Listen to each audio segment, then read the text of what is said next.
क्या आप जानते हैं कि हम सुनते कैसे हैं? इसके पीछे का जो साइंस है वो वर्क कैसे करता है?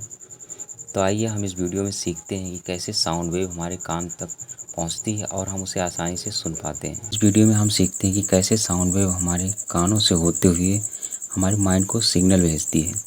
इस प्रोसेस को एक्सप्लेन करने से पहले आइए थोड़ा हम वेव को समझ लेते हैं।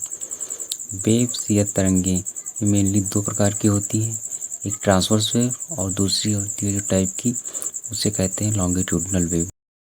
ट्रांसवर्स वेव जनरली ठोसों में उत्पन्न होती है, इसका एग्जाम्पल आप इसमें देख सकते हैं। और दूसरी टाइप की वेव जिसके द्वारा एक्चुअली साउंड वेव भी ट्रेवल करती है, इसे लॉन्गिट्यूडनल वेव के रूप में जाना जाता है।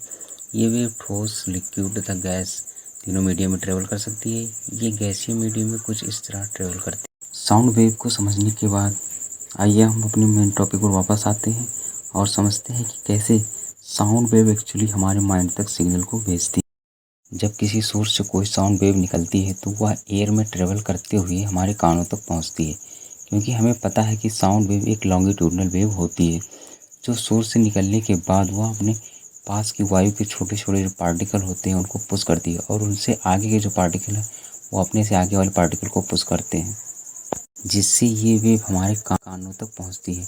क्योंकि हमारे कानों की जो स्ट्रक्चर होती है इसी प्रकार बनी होती है जिससे वह ज़्यादा से ज़्यादा साउंड वेव को कैप्चर कर सके। ये साउंड वेव एयर कैनाल से होकर एक पतली झिल्ली के पास पहुंचती हैं जिसे पर्दा या ईयर ड्रम कहा जाता है।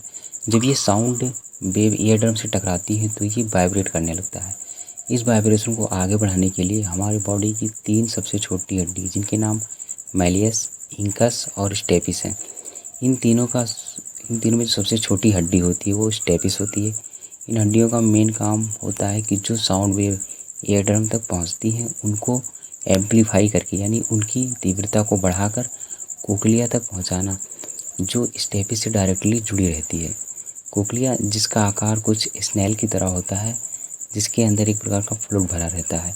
कोक्लिया ऑडियोसिटी नर्व द्वारा डायरेक्टली माइंड से जुड़ी रहती है। जो साउंड वेव कोक्लिया तक पहुंचती है उनकी तीव्रता बढ़ी हुई होती है, क्योंकि स्टेपिस के उस पार्ट का एरिया जो कोक्लिया से अटैच रहता है ईयर ड्रम के एरिया से लगभग 20 गुना कम होता है। अब क्योंकि इस पूरे प्रोसेस में फोर्स कांस्टेंट रहता है, इसलिए कोक्लिया पर प्रेशर बढ़ जाता है और उसके अंदर जो फ्लूइड भरा रहता है उसमें कुछ इस तरह से वेव प्रोड्यूस होती है।